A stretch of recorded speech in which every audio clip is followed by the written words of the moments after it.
នៅលើវាស្មៅដ៏ធំធេងខ្យល់បក់រវិចនៅលើវាស្មៅពណ៌បៃតងព្រះសូរិយាកំពុងរះនៅលើមេឃមានសត្វមួយដែលមិនស្រែកមិនអួតអាងប៉ុន្តែវាចាប់ផ្ដើមរត់ពិភពលោកហាក់ដូចជាឈប់ស្ងៀមវាគឺជាខ្លារខិនសត្វល្បឿនលឿនបំផុតនៅលើដីខ្លារខិនឈីតាគឺជាសត្វព្រៃក្នុងអំបូរឆ្មាប៉ុន្តែវាខុសពីខ្លាធំដទៃទៀតវាមានរាងកាយស្ដើងវែងស្រាលជើងក្រោយដ៏មានសក្តានុពលអវយវៈវែងនិងមានឆ្អឹងខ្នងដែលអាចបត់បែនបានភ្នែកវាមុតស្រួចដូចជាខ្សែខ្មៅហូរចុះពីភ្នែកដើម្បីការពារពន្លឺថ្ងៃរាងកាយទាំងមូលរបស់វាត្រូវបានបង្កើតឡើងដើម្បីល្បឿនខ្លានេះមានរោមពណ៌ត្នោតខ្ចី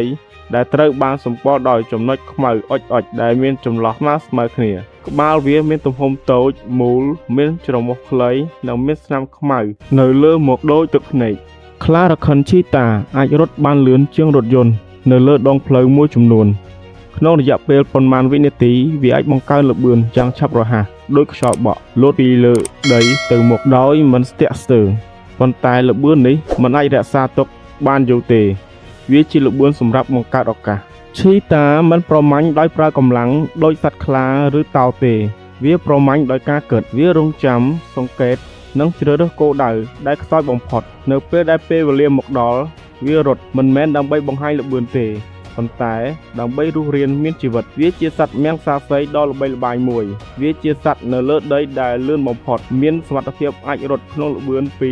93ទៅ104គីឡូម៉ែត្រក្នុង1ម៉ោងដែលមានដើមកំណើតនៅតាមវាលស្មៅនៅទ្វីបអាហ្វ្រិកនិងអេរ៉ង់កណ្ដាលទោះបីឈីតាមានល្បឿនលឿនប៉ុណ្ណាក៏វាមិនមែនជាសត្វដែលខ្លាំងបំផុតដែរវាត្រូវប្រឈមមុខនឹងសត្វតោខ្លានិងសត្វព្រៃដទៃទៀតពេលខ្លះវាប្រមាញ់បានប៉ុន្តែបាត់បង់អាហារទៅឲ្យសត្វដែលខ្លាំងជាងវានេះគឺជាជីវិតមិនមែនអ្វីតែងតែមានយុត្តិធម៌ទេឈីតាមិនមែនរស់ដោយកម្លាំងទេវារស់ដោយការសម្របខ្លួននិងការដឹងពីចំណុចខ្សោយរបស់ខ្លួននិងការប្រើអ្វីដែលខ្លួនមានឲ្យល្អបំផុត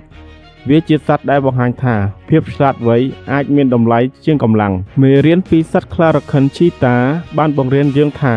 មិនចាំបាច់ត្រូវខ្លាំងជាងគេទេមិនចាំបាច់ត្រូវធំជាងគេទេតែត្រូវដឹងថាតើពេលណាត្រូវរត់ពេលណាត្រូវឈប់ហើយពេលណាត្រូវជឿជាក់លើខ្លួនឯងសពថ្ងៃនេះឈីតាកំពុងប្រឈមមុខនឹងការបាត់បង់ទីជម្រកនិងការប្រែប្រួលបរិស្ថាន